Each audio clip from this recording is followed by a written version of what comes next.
Então vamos dar início nessa palestra de hoje. Eu vou ler uma mensagem do livro Filho de Deus.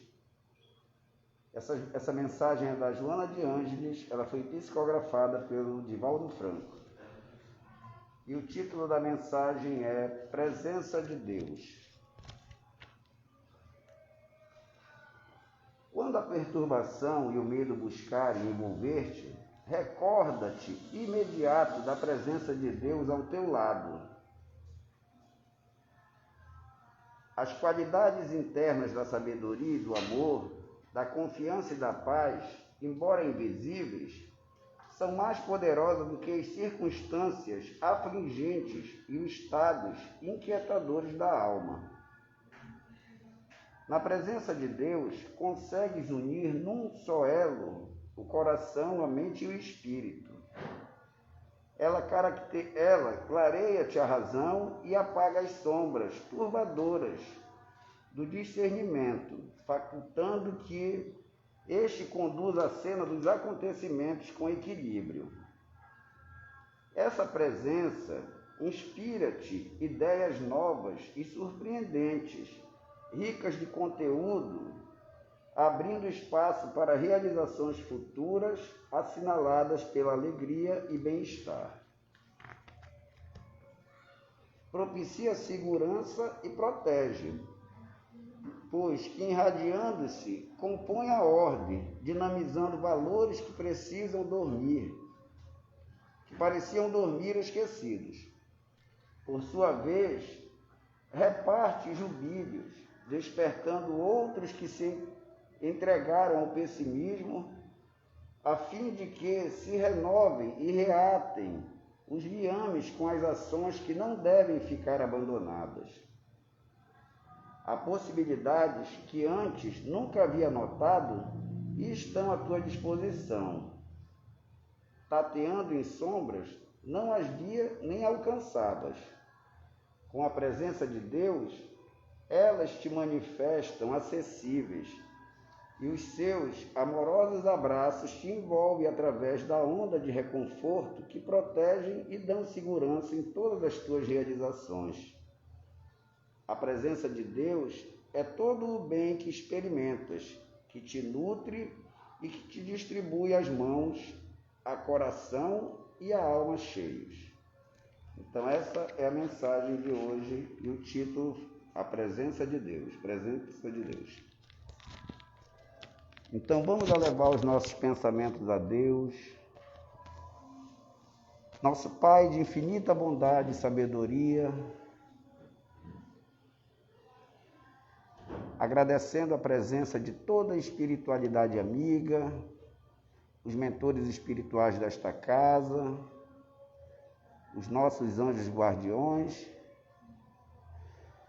que aqui se encontram harmonizando este ambiente, nos favorecendo, intuindo o nosso irmão que fará a palestra nesta noite, o nosso irmão Luiz Lopes, e a todos, Senhor, principalmente aqueles que perderam a fé em si e em Deus, para que possam retomar as suas atividades e que tenham entusiasmo, alegria e principalmente resignação, Senhor. Agradecemos muito pelo ano que se passou, que apesar de todas as dificuldades, de tudo que aconteceu, estamos aqui saudáveis, confiantes, no ano que se renova e que está chegando agora, e que possamos ter cada vez mais essa fé inabalável, essa conexão com os altos, Senhor, que é o que nos fortalece. Então, te agradecemos por tudo, pela oportunidade de estarmos aqui mais uma vez, e tudo que será dito aqui hoje, que seja de fácil entendimento para todos nós, para que possamos pôr em prática no nosso dia a dia, no nosso cotidiano, que nós sabemos que é o que nos fortalece, Senhor, são esses ensinamentos e essa exemplificação do Cristo que nos deixou esse grande legado. Então, te agradecemos mais uma vez por esta oportunidade e que assim seja, Senhor. Muito obrigado. Então, o nosso palestrante desta noite é o seu Luiz Lopes, e o tema da palestra é obediência e resignação. Seu Luiz Lopes, fique à vontade. Só tem que colocar o fone. Coloque o microfone está aqui. Olha, aqui sou eu, vou tirar a máscara para ver que sou eu mesmo.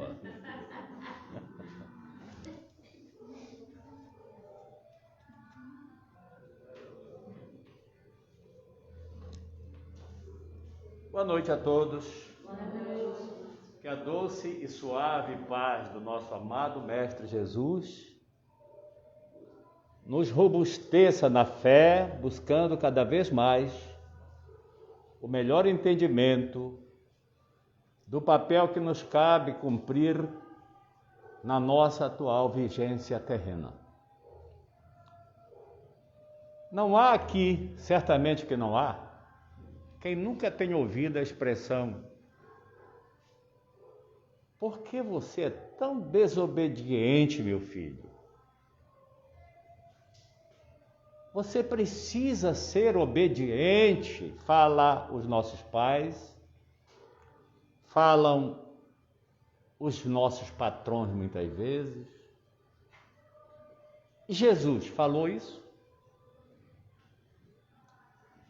A doutrina que nós estudamos é uma doutrina que tem consonância com o bom senso, com a racionalidade, com a razão. Então, estudar no Evangelho obediência e resignação deve partir de uma fundamentação utilíssima para que alcancemos projeção na nossa luta pela nossa melhora. Não é outra preocupação do Evangelho? Não há. Não é colocar o Espiritismo em primeiro lugar, não é. Não é consultar o Ibope se os espíritas estão melhores, tampouco é.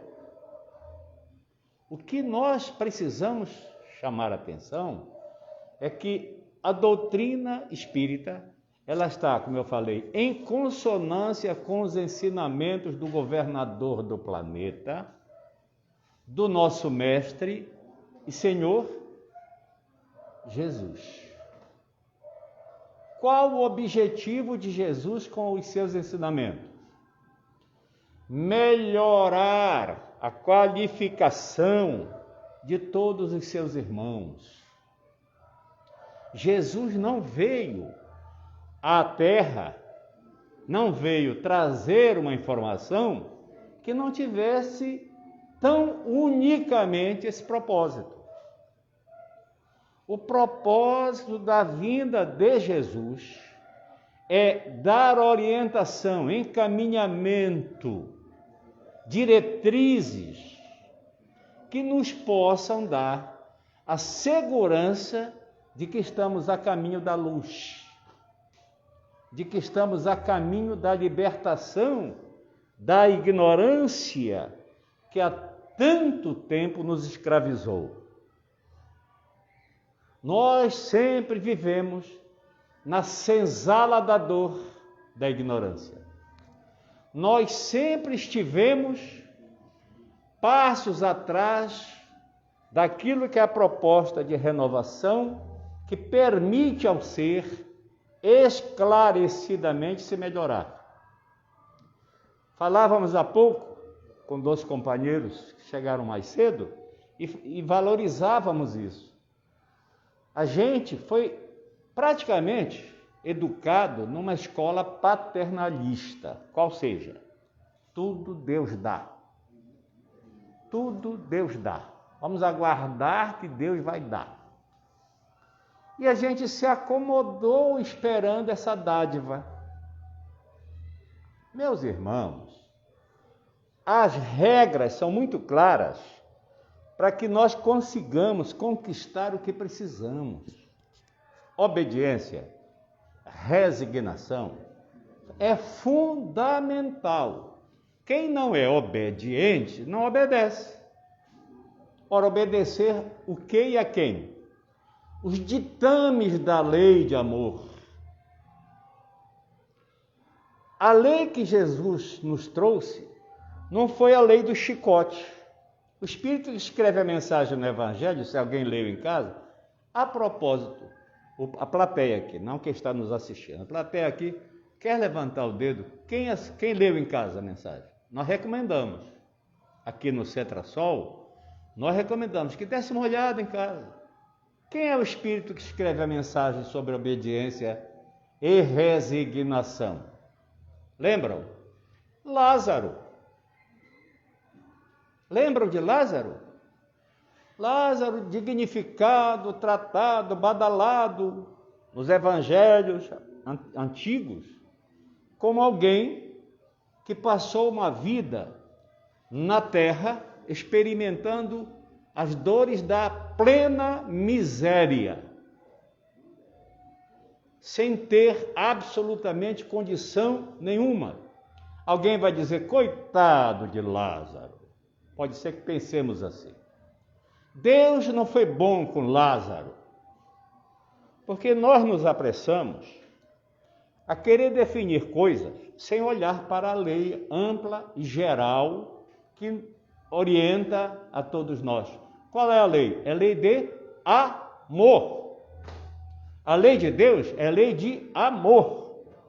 Quando um filho seu passa pelas atrocidades de uma encarnação, pelas dificuldades numa encarnação, é porque este filho pediu a oportunidade para se redimir com as dores que vai passar pelos erros cometidos no passado. Então, Lázaro teve o que pediu. Lembram de São Francisco de Assis, que teve uma encarnação, filho de nobres com riqueza, e pediu para abrir mão de tudo, porque ele queria experimentar a dificuldade da falta do mínimo para sobreviver? São atitudes que nós outros precisamos olhar, parar, meditar e compreender. Na maior das vezes, na maior absoluta das vezes, a riqueza, a opulência, o luxo, o poder são determinantes para um fracasso da criatura. Se assim não fosse, Jesus não teria falado sobre isso. É mais fácil o camelo passar, Clédia, no orifício de uma agulha, do que um rico ter direito ao reino dos céus. Observem que Jesus coloca que era mais fácil. Ele não falou que é impossível. As dificuldades dos valores amoedados, a dificuldade do poder são muito grandes. Então, queridos amigos, Lázaro, o autor da mensagem que estamos estudando juntos, foi um espírito que pediu para passar por aquelas provações duras. Aonde é o lugar para passar? Numa universidade chamada Terra. Essa universidade que nós estamos habitando, chamada Terra, ela tem várias matérias que, se bem aproveitadas, quando você termina a encarnação, recebe a nota azul. As dificuldades inerentes a um planeta, tipo do nosso Terra, entre os trilhões de planetas que existem no universo, o nosso planeta Terra está lá catalogado, um planeta de prova e de expiação.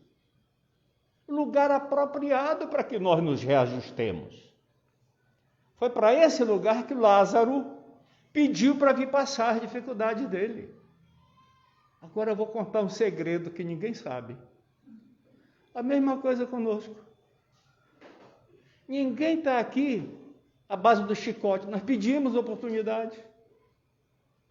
Já ouviram falar alguém que está se formando de doutor? Só ser doutor porque levava uma surra todo dia? Não, ele teve que estudar, ele teve que se dedicar, ele teve que se aplicar no conhecimento, na oportunidade para obter o conhecimento. O que é o nosso conhecimento? É convivência. A nossa matéria é convivência. As nossas atrocidades, dores, dificuldades, sofrimentos terão o quinhão do resultado positivo, nota azul, portanto, se nós soubermos conviver. Então, meus queridos irmãos, quando se fala de obediência, é a mesma coisa que eu estou dizendo assim: eu cumpro com as leis, eu obedeço às leis. Não há encaminhamento sem obediência. O orgulhoso não quer cumprir a lei, ele quer estabelecer a lei dele. O obediente recorre à razão. É o reconhecimento da razão. Eu preciso obedecer. Se a empresa onde eu trabalho tem regras, eu tenho que obedecê-las. Se o momento é para estar com máscara abafado, falando fã, é para obedecer, porque não fui eu que fiz a lei do homem. E o homem estabeleceu essa lei. Vocês não queiram saber? Deve ter profissão que sofra mais do que eu. Mas para quem trabalha com a voz, em rádio principalmente, com isso aqui, é terrível. É terrível. A gente está acostumado a ouvir a sua voz, daí de repente, eu não estou falando, corta o barato. Então, obedecer ainda quando não nos apeteça, ainda quando não nos satisfaça, ainda quando a gente não se realize, não esteja feliz, é para obedecer. Resignação. As coisas que me são impostas por lei, eu me resigno e aceito o Senhor. Eu estou passando por uma dificuldade muito grande. Eu estou terrivelmente sofrendo dores atrozes. Mas, Pai, como disse Maria Santíssima, já contei isso várias vezes, na história contada pela dona Amélia Rodrigues, que ela, quando jovem, era assim de gavião, né? E ela foi escolhida para ceder a maternidade ao nosso governador. A frase que Maria usou naquele momento vale para toda a vida. Senhor, faça-se na tua serva, dizia Maria, a tua vontade. Então, quando nós estamos numa situação de dificuldade, lembremos disso. Aí a nossa resignação. Pai, eu confio em Ti. Se me está ocorrendo esse ou aquele problema que me faz sofrer, eu aceito, porque é a Tua vontade e naturalmente eu mereço. Observe a diferença. Daquele que tem uma reação opositora, uma reação que não aceita. Eu nunca fiz isso para ninguém. Quem garante? Entretanto, diz o Chico Xavier sobre a questão da resignação, que toda vez que você se resigna, toda vez que você aceita, toda vez que você se coloca como um agente da vontade do Pai, a dor diminui.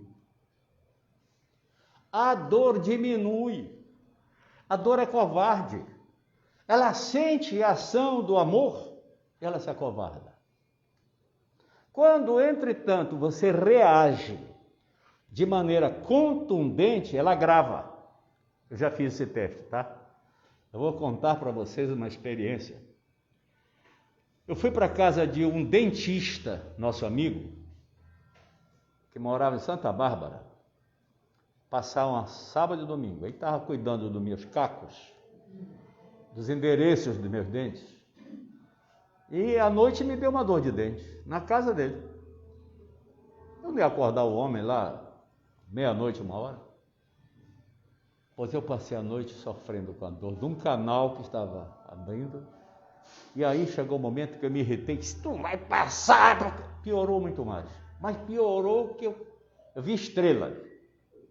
Então a reação, quando a gente toma uma reação contrária à lei, agrava. Tive que esperar o homem acordar, com a minha dor, uma dor maravilhosa, que hoje agradeço, naquele tempo nem tanto. E ele foi comigo no consultório, veio em Belém, no consultório dele, na 13 de maio, para dar um grau para tirar a dor. Então, queridos irmãos, essas experiências que nós temos, eu tenho, você tem, todos nós temos, algum tipo de experiência que vai nos enriquecer, no saber, no futuro, se haver, como é que eu vou resolver problema desta ordem, daquela ordem. É imperioso aqui valorizar o Evangelho. Por quê?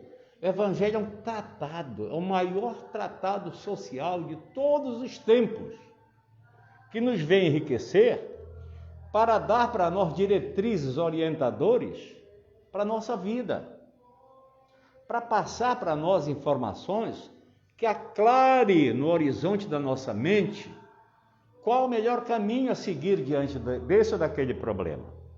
E no que diz respeito à questão da obediência,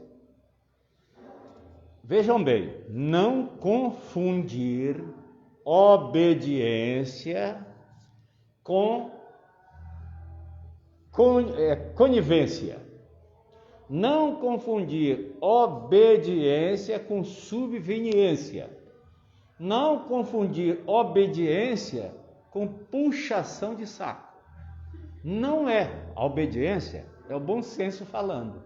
Espera aí, eu nunca fiz isso para ninguém que eu lembre. Eu sempre fui alguém que procurei, e está me acontecendo agora isso, meu pai. Eu aceito, agradeço, porque algo naturalmente vai me dar a clareza da razão disso. Por que está acontecendo?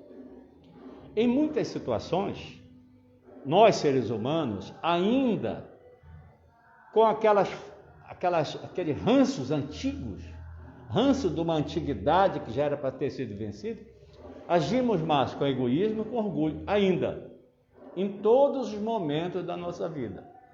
Ao invés de consultarmos o lado bom do nosso crescimento com humildade, nós preferimos nos impor pela pose, pela pujança falsa, pela autoridade que nós achamos que temos.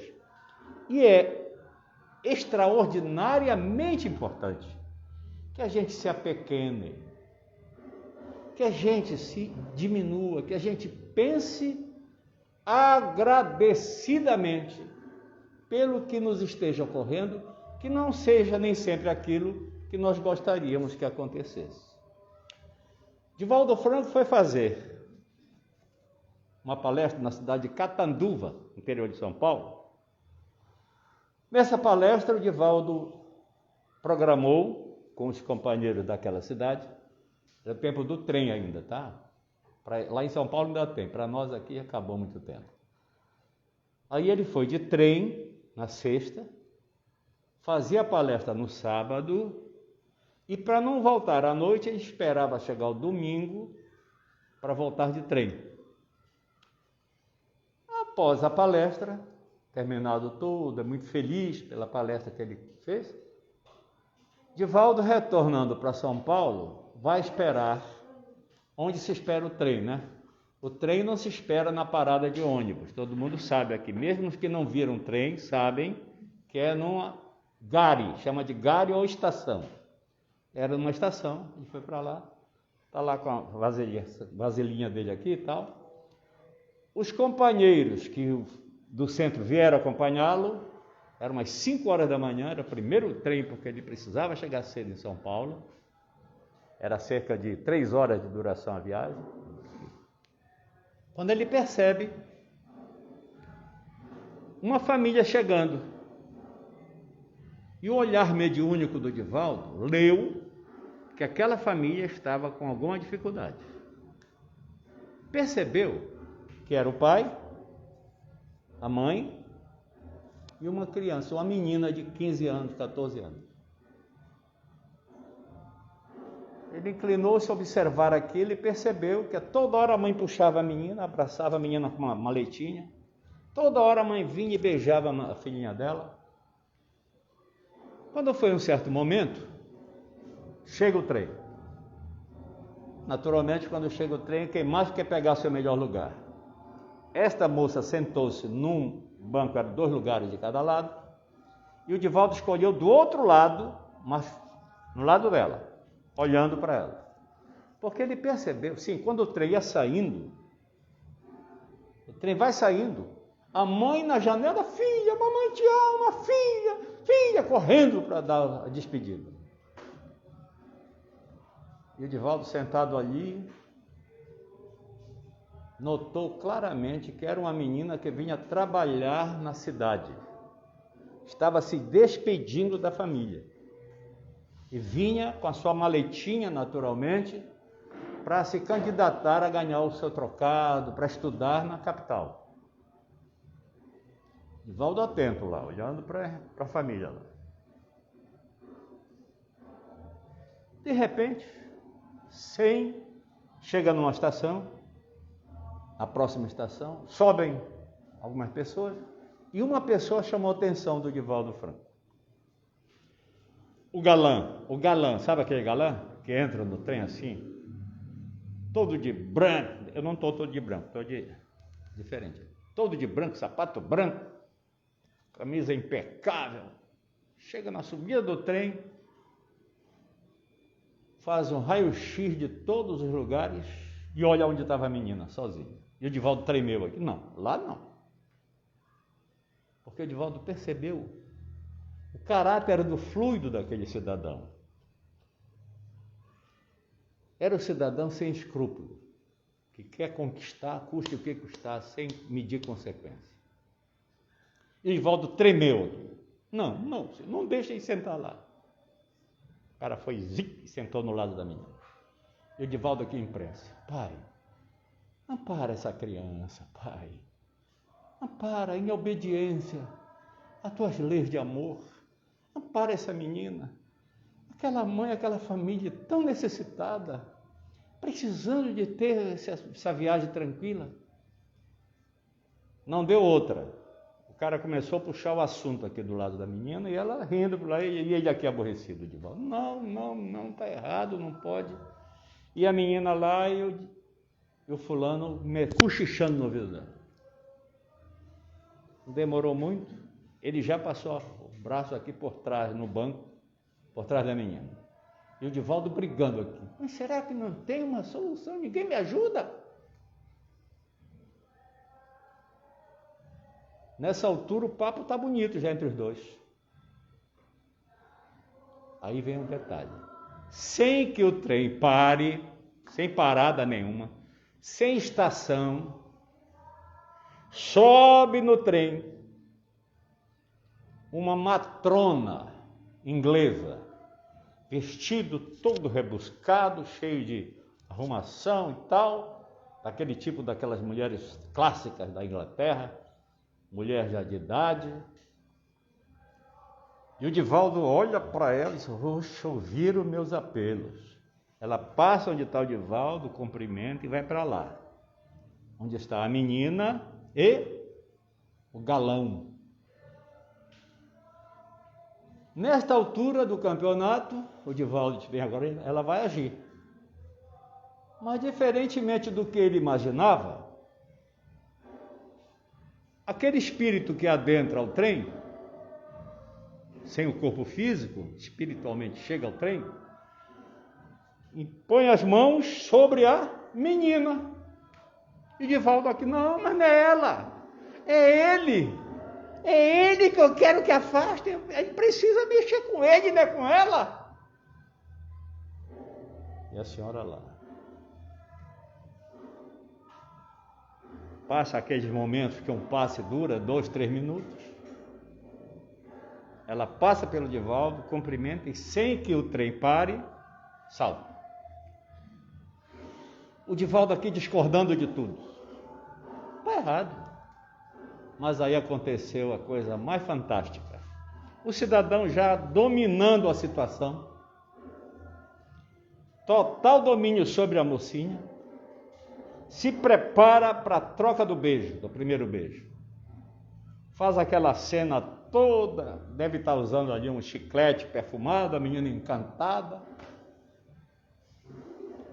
Ele puxa a menina com esse braço aqui e se prepara. Quando ele vai para o beijo de televisão, aquele de novela, a menina, coitadinha, soltou um vômito daqueles. Tinha tapioquinha, cuscuz, café azedo, tudo que ela havia tomado pela manhã. Uau! O cidadão que estava todo de branco, impecável, ficou todo manchado aqui de café e cuscuz e tudo. Ele levantou, mas que de repente olhou para ela: sua sirigaita, sua sem vergonha, como é que você faz isso comigo? Eu não quero saber.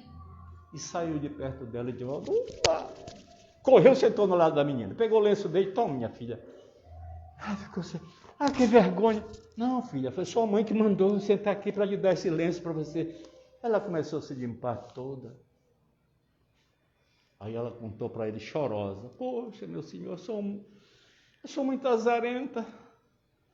Esse homem já tinha me arranjado um emprego em São Paulo, eu já ia direto para casa. Olha, a mãe e o pai tinham acertado com um parente para onde ela deveria ir. No rola-papo, o cidadão convenceu-a a ir para um lugar que ela ia ganhar 2 vezes mais. Eu não posso, porque eu ia passar essa notícia para minha mãe e para meu pai. Era um grande salão, um teatro que ele ia me botar, que eu ia ganhar o dobro. Ele ia me arranjar faculdade, a minha faculdade. A obediência, a resignação. A obediência das leis. Nós temos leis que regem a todos nós. Nós temos o merecimento.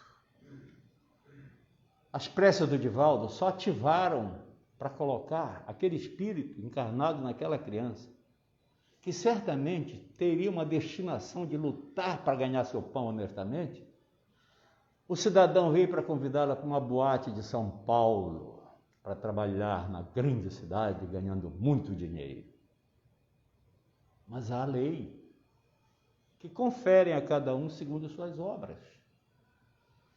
Não é aquilo que me parece que é interessante para mim, é aquilo que eu fiz por merecer.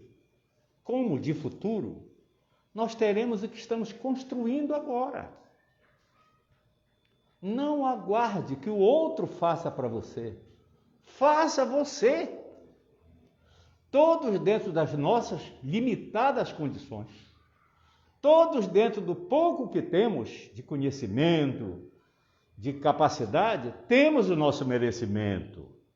E quando ajustados à lei, isto é, obedecendo às leis divinas, nós nos qualificamos para sermos atendidos.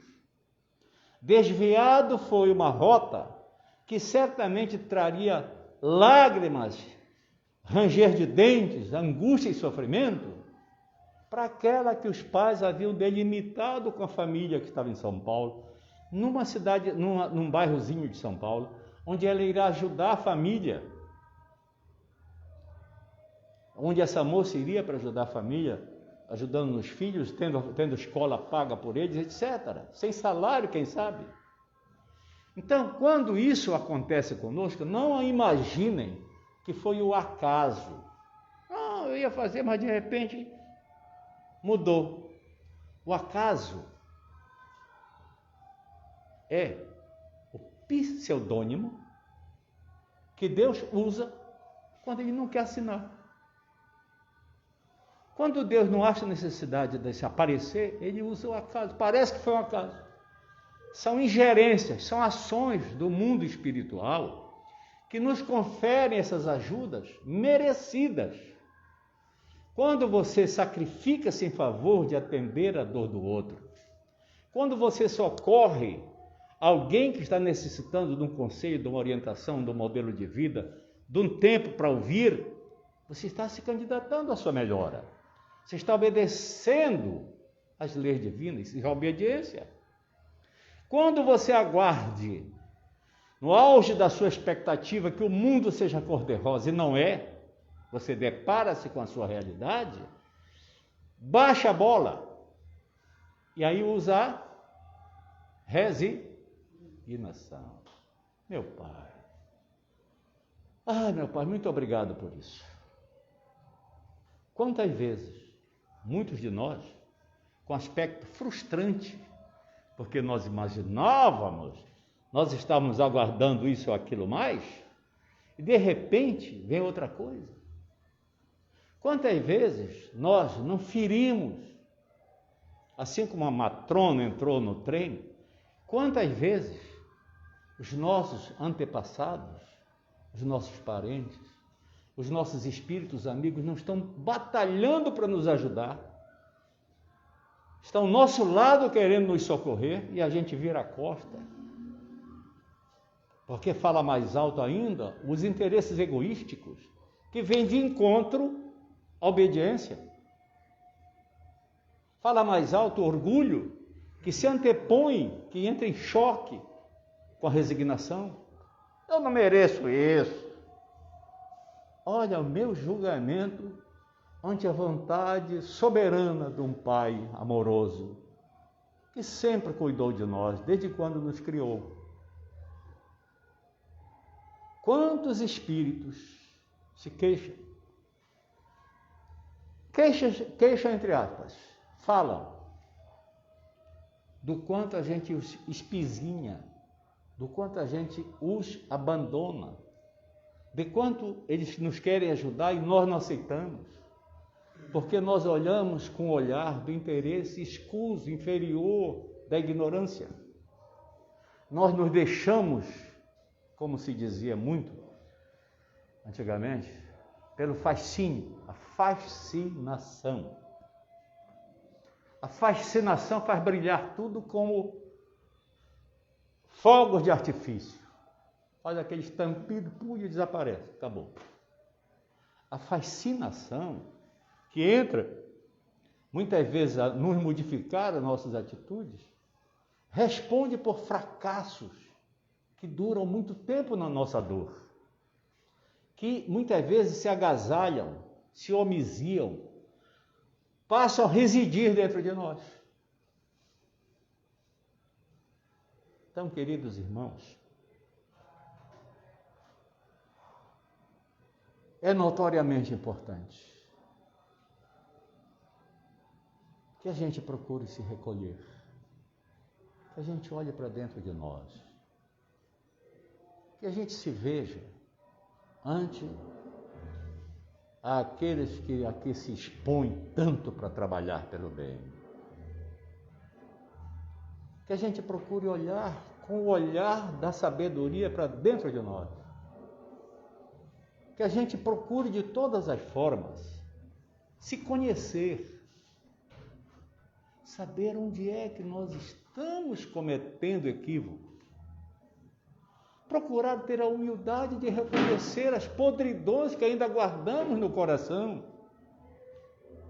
sentimentos inferiores que anulam as nossas potencialidades do bem. O pouco que amealhamos de amor ao próximo em determinados momentos, com uma frase, com um tratamento, com a maneira como nós tratamos, nós jogamos fora aquela oportunidade. Quando a corrupção tomou conta de Roma, exato momento em que o nosso mestre chegou ao planeta, todos tentaram convencê-lo a embarcar na corrupção. O mais forte, o mais poderoso, o mais nobre, o mais endinheirado, tentaram cercar de Jesus, de vantagens, para que ele se afastasse da missão pobre, miserável, sem recurso material, sem ter onde colocar a cabeça na ocasião de reencarnar, sem ninguém que o amparasse, a não ser Maria e José. no plano físico que estavam ao lado dele. E as vantagens, as ofertas foram muito grandes. O sinédrio, naquela oportunidade, poderoso, acenava, vem, sabedor da enorme capacidade, do caudal de conhecimentos que ele possuía. E Jesus manteve-se alinhado por amor a nós, porque ele precisava deixar o modelo exemplar, incorruptível, contra todas as desgraças do planeta. E Jesus aguarda que nós sejamos obedientes, como ele foi com as coisas de Deus, como ele é nas coisas de hoje. É duro ser obediente, mas quando a gente encaminha-se, lembram da frase? Cesteiro, que faz um cesto, faz um cento. Quando a gente envereda por um caminho desses, a gente faz uma vez, vai se acostumando, daqui a pouco está fazendo 100. Não vai começar se nós não começarmos. Aí entra em voga a célebre frase, quando coloca a questão da nossa vontade. Bem-aventurados aqueles que têm boa vontade. A boa vontade é a obediência para mudar, para melhor. A boa vontade, a nossa vontade, é sempre expressar o sentimento de querer mudar, de querer modificar, de querer trabalhar em favor das causas perdidas, aparentemente, no olhar material. Isto é fundamental. O Brasil e o mundo atravessam nos dias atuais uma situação que para muitos de nós é apavorante. Mas se nós formos buscar a história da humanidade, para vocês terem uma ideia, na época de Jesus na Galileia, quem tivesse 2 galinhas, uma era do governo, uma era de Roma. Quem tivesse 2 cabras, a metade era para Roma. Tudo, se você tivesse 2 filhas, eles levavam uma e nem consultavam. Era assim que funcionou. Se você trouxer para o século XIV, quando o nosso Allan Kardec, caminhando na Terra, com o nome de Jan Hus, ligado à Igreja Católica, a Igreja de Roma, como sacerdote, na obra, o nome da obra é Os Luminares Tchecos, o nome dessa obra. Podem consultar, aparece ele lá, o nome de Jan Hus. O nosso codificador da doutrina dos espíritos, bispo na época, fez a primeira viagem dele, como era habitual naquele momento, fazer viagens, representando a Santa Mãe, a Santa Igreja, e descobriu, na caminhada pelo interior, na zona rural, que as mocinhas eram violentadas por essas comitivas, porque não era o bispo, só era o bispo e todo aquele secretariado de 100 pessoas, várias carruagens, o bispo comandando.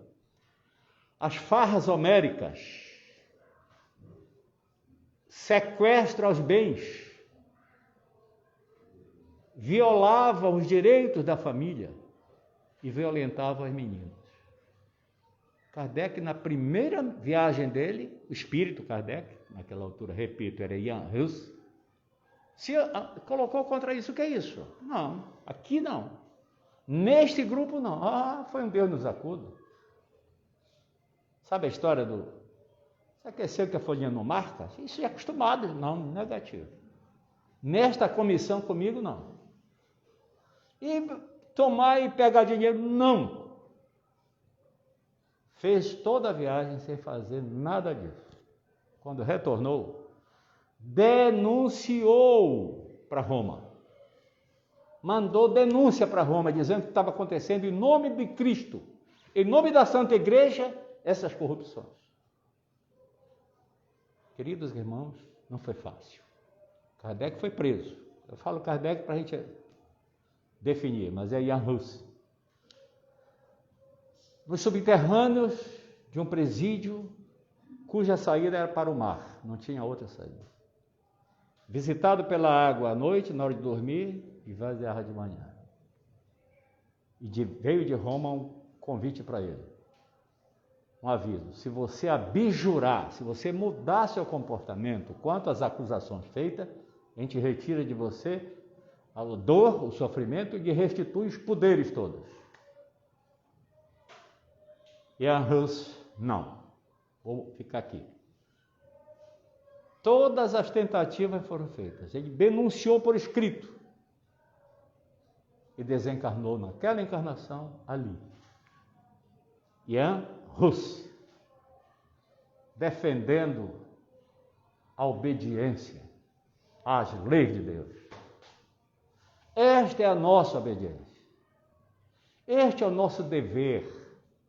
Nos ajustarmos, alinhados que estamos nas orientações de Jesus. Jan Hus, esse espírito, não por acaso, foi convidado para ser o codificador dessa doutrina. Doutrina que prima pela verdade, pela honestidade, pela seriedade, pela lealdade, pelo respeito e amor ao próximo. Nós não podemos decepcionar essas criaturas.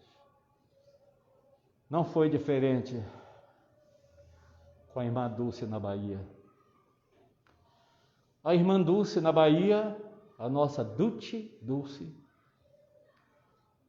certa feita o governo tirou o apoio financeiro da escolinha dela. Ela saiu para as ruas para pedir que não deixasse as crianças ficarem sem ensino, que ajudassem que pudessem, para que ela mantivesse a escolinha dela. No fim do primeiro dia, ela não apurou nem para pagar comida. Aí disseram: mas a senhora está procurando o lugar errado, você tem que ir para onde estão os ricos. Então é isso. Foi para a Cidade Alta, em Salvador. Chegou lá pedindo, não viu nada de dinheiro, tudo pobre, só miséria. Até que chegou alguém e disse: olha, você tem que pedir naquele comércio, aquele empório ali, que é o homem mais rico da cidade. Ela se dirigiu para lá. O cidadão lá que era o dono estava do lado do caixa, tinha uma caixa aqui, ele do lado, bem alto. E ela, que era uma mulher baixinha lá, com a voz dela já com o pulmão comprometido, ela gritava, dizendo: ah, meu senhor, me ajude, pelo amor de Deus, eu preciso de dinheiro para ajudar minhas crianças na escola. O cara que era chamado de Turco disse: o quê? A senhora está me pedindo dinheiro? Não é para mim, me ajude. Ele pegou assim, não tinha coronavírus na época, mas ele procurou lá na garganta, encheu a boca assim de cuspo e tchaft na cara dela, cuspiu na cara dela. Os cuspos encheu o óculos dela. Ela tirou o óculos, pegou um lencinho, limpou, botou de volta e disse: muito obrigado, Senhor, o que o Senhor fez eu mereço, isso é para mim, eu mereço. Não é para minhas crianças, pelo amor de Deus, não deixe elas ficarem sem escola. O turco olhou para ela e disse: mas essa mulher é doida. Depois do que eu fiz com ela, ainda vem me pedir, em nome de Deus. Pegou, mandou dar um dinheiro grande e deu para ela. Toma, vai embora daqui. Obediência à lei de amor. As nossas reações, muitas vezes, identificam quem somos nós.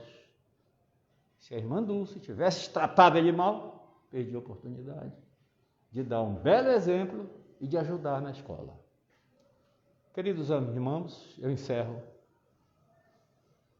pedindo ao nosso Pai que cada vez mais nos conceda o instrumental para que nós cada vez mais possamos trabalhar pela nossa obediência.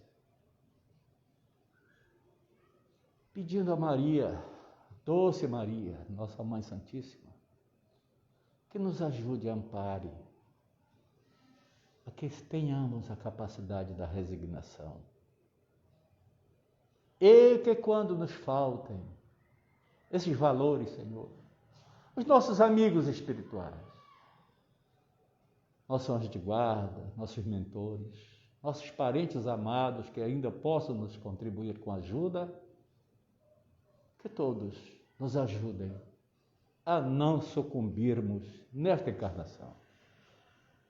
Que venhamos festejar a oportunidade que estamos tendo, cada vez mais crescendo, para que sejamos felizes. Mais uma vez, um feliz sempre neste ano. Obrigado.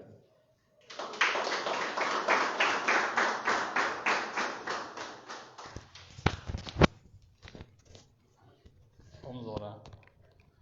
Pai nosso que estás no céu, santificado seja o teu nome, venha a nós o teu reino, seja feita a tua vontade, Pai, assim na terra como no céu. O pão nosso de cada dia nos dai hoje. Perdoa, Pai, as nossas ofensas, assim como nós perdoamos a quem tem nos ofendido. Não nos deixa, Pai, cair em novas tentações, mas liberta de todo mal, que assim seja. Pai, que essa prece chegue até Ti, seja transformada em luz e força, energia positiva a cada um de nós, restaurando nossas forças, para que possamos voltar para os nossos lares, num clima de muita harmonia, Pai. Que possamos sair daqui muito melhor do que quando aqui chegamos. E os benfeitores espirituais, responsáveis por essa tarefa, possam estar sempre nos protegendo, nos livrando de todos os males.